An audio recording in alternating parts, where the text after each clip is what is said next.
Hi there, it's Kevin with the Rogue Market here with today's episode of the Daily Delve, where we delve into the MTG market to look for a potential spec in Magic the Gathering. This week we are going to take a look at the Plague Belcher. Plague Belcher is a card that I think has a low probability of being reprinted in one of the commander decks that comes out for Innistrad, because typically they don't like to mix -1/-1 counters and +1/+1 counters. So one of the spoiled cards already is this Champion of the Perished, which has +1/+1 counters. Now I know it's a bit of a stretch, but they often do get hung up on these type of things. They don't want, especially if these are going to be more of the intro base deck commanders, they don't want to have +1s and -1s. They get really messy in Magic the Gathering with dice and whatnot, and so they typically keep one set with -1 counters and one set with +1 counters, so there's not this big overlap and mix. Yes, Commander typically doesn't fall by those same rules. You can get transform cards, you can get, just these off cards that don't really fit with the different theme or the way the cards compose themselves. But I think this is making the argument for Plague Belcher not getting a reprint in the Innistrad sets a little more compelling. So Plague Belcher is a card that doesn't see the most play in zombie tribal decks. It's only 1% of decks, and zombie tribal decks actually go higher than that in like Dimir or in black base decks of zombie tribal. But it is a card that does get included in enough of them that I think the price is going to go up. It still has that combo piece. Typically when I look at zombie tribal decks, they have two ways of working, oftentimes with reanimation strategies, or even a more common one is to try to recur things like Gravecrawler. So there's so many infinite combos with Gravecrawler, from casting your graveyard with like Ashnod's Altar, or just ways to generate that infinite mana, and then you can just cast sack, cast sack, cast sack. So Plague Belcher is just another one of those combo pieces in the deck that allows for that to happen. So I think there will be enough demand.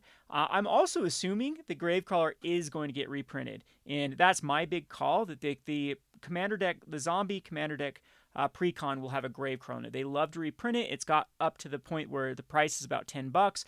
Usually Wizards of the Coast, when they see a popular card like that, like, okay, this will give us some equity in this set, we'll throw a Gravecrawler in it, and it'll get people to buy it. So with more Gravecrawlers being printed, then I think enough decks will actually want Plague Belcher to put in those decks, and there you'll have the going up of Plague Belcher.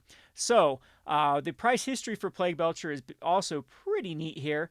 It's been going up steadily since it hit its low at 60 cents, and just a slight uptick here. And then it had some movement back in March. So then it had basically a double up and it stabilized back off. So I'm thinking this was like where it went to its stripped out all the TCG Player copies. So typically what happens on like TCG Player eBays, everyone matches. They try to price match and go down like a penny, and you'll have just thousands of copies listed at around the exact same price. So it looks to me like 99 cents was a lot of people's cutoff. Oh, well, let's put this as $1 rare, throw Plague Belcher. And right here was where the last bit of those were stripped out of the supply, and we're starting to get into this mid-supply or even low supply of the card, and each copy has some individual pricing rather than that huge benchmark of everything being put at $1. So that's interesting, meaning that we are at least in mid-supply. We might even be approaching low supply of a card like this. Yes, Amonkhet is a first set. Yes, it did have the chase cards as far as the invocations in it, but we've seen other cards from Amonkhet just go crazy. Even rares in the set have been allowed to go up substantially in price. So I think even a kind of a niche card like Plague Belcher that has many other cards that do very similar effects has enough demand from this next set if it doesn't get reprinted, and there's that zombie tribal for the potential of going up quite substantially.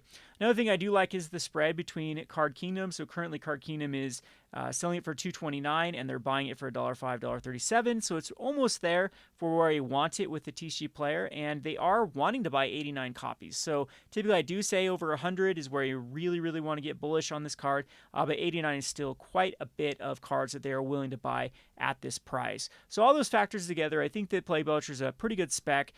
It's kind of hard now. I'm trying to wait for a little more of the spoiler season to kind of get a feel of what Innistrad, especially when we start to get the commander decks, then it will showcase exactly what those commanders are going to do, and that helps us kind of narrow down to the cards that will be included in, or will people want to upgrade their decks with.